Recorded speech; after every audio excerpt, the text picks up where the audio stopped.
واریکوسل چیست؟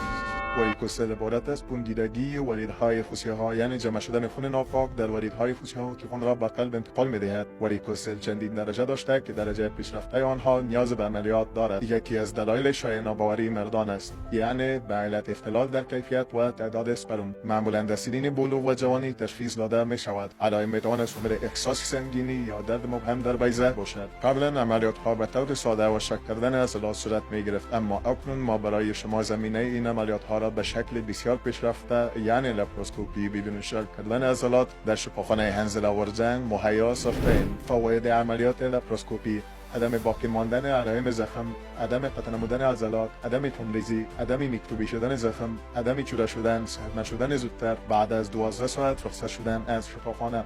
با اسوسییت پروفسور دکتر احمد مجیب احمدی، ترینر و متخصص لاپاروسکوپی پیشرفته، با تجربه بیش از 3000 عملیات موفق لاپاروسکوپی، با 10 سال تجربه کاری در بخش‌های شفاخانه پاک تخصصی بیر که مکس دیلی نو هند، شفاخانه تدریب کهن‌تونی طبی بولان پاکستان، شفاخانه ملی سینمن پاکستان، شفاخانه تخصصی جمهوریت برای سرطانشناسی گرایی کابل، شفاخانه طبی فرانسوی برای مادران و اطفال کابل، شفاخانه طبی پاک خیبر پشاور پاکستان.